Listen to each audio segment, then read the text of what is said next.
Hello and welcome to the Geek That Was. I'm Charlie. And I'm Alyssa. And this is happening. We just had our first gem read-through. And I guess we invited Natalie. Okay. Okay. Let's get into the news! Now in front of a live studio audience! And one dog. JK Simmons is getting unnecessarily ripped for the part of Commissioner Gordon in the Justice League movie. What is he up to? Those arms are not just going into some generic cop uniform. Unless you think the new bat signal is an invitation. The gun show. Look at this. Something. It's something, okay? Get ready for all that hardcore villain action coming your way, because Suicide Squad just got its intense as PG-13 rating. Meaning if this year's your bar mitzvah year, you're about to hear at least one swear, and maybe some side boob. L'chaim, you're a man now. Little Jared Abramowitz, proud of you. While many were disappointed in the Warcraft movie, it didn't stop superfan Jamie Lee Curtis from dressing up in an elaborate orc cosplay for the premiere. She even flew to the filming location just for fun, even though she does not appear in the movie. I'm sure her next Activa commercial writes itself. Fox apologized this week about the controversial ad featuring Mystique, played by Jennifer Lawrence, getting choked out mid-battle by Olmec from Legends of the Hidden Temple. Many felt the prominent billboard was too similar to a depiction of domestic violence, and while I certainly feel horrible that this was a triggering campaign for a lot of people, and it's nice for a company to take these complaints seriously, on the other hand, I don't want my badass lady mutants out of a fight just because they're scared people are gonna complain about this sort of thing. So that's not a joke.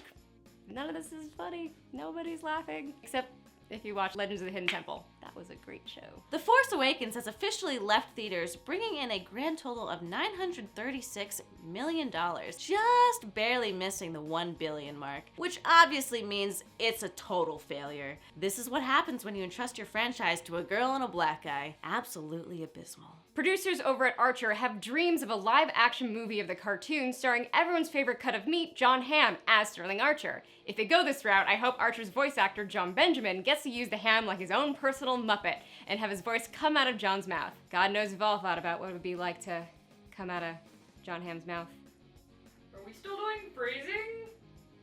That's really me. We're the same shirt. I don't need drugs, 'cause I got puggers. Ow, ow. So this week we're talking about Maria Bamford's new show, Lady Dynamite, on Netflix. It's amazing. It's amazing. It's one of the best shows on your streaming devices. It's hysterical. It's so good. It's by the same people as Arrested Development. It's produced, the first episode is co-written and directed by Mitchell Hurwitz of Arrested Development, so that's kind of the vibe that's going for, and if you saw season 4, you saw Maria Bamford in there.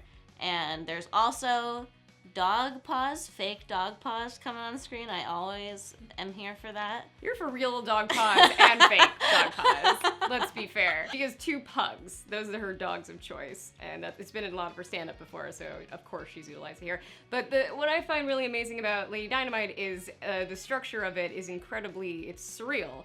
And there's a lot of breaking the fourth wall, and you don't know exactly where it's going. She deals with a lot of her mental illness in the show, so it's kind of mirroring what's going on in her head out and how they're doing the actual writing of it, and it works. I think it's on the level to me of Louis, where Louis really felt like something new with comedy. This feels really new and fresh. And they make a joke about Louis in the show. Patton Oswalt is on the show and he is like doing his part, and then he pulls Maria aside. He's like, Maria, you're gonna do stand-up? Like, Louis already covered that ground. Like, you can't do this. And then Mulaney's in it. Mulaney show, he totally did stand-up too.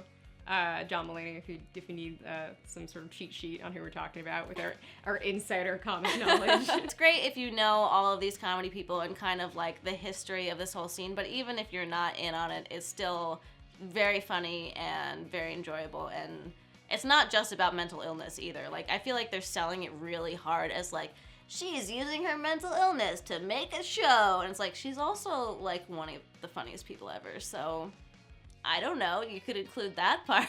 Netflix has not done a good job advertising this. I feel like I've seen like a couple like Twitter ads for it, and they all don't do it justice at all, and it's not even on the front page of Netflix anymore either.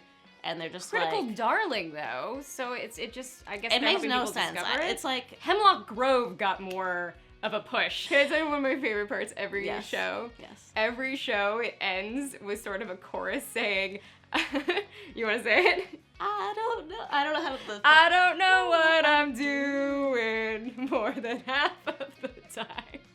And I've never related to anything more. Bugs, yeah! That was the Geek That Was. It happened. Let it go. Join us next time where we'll be talking about E3 because that's where we're going. All next week, we'll be doing some E3 meandering and playing of games, and we'll have a Super Cup video like we did last year, maybe some interviews. We'll see what happens. We just don't know. Video games! Goodbye! Bye! I don't Know what I'm doing more than half of the time. That was beautiful! We did it. We knew what we were doing that time, you guys.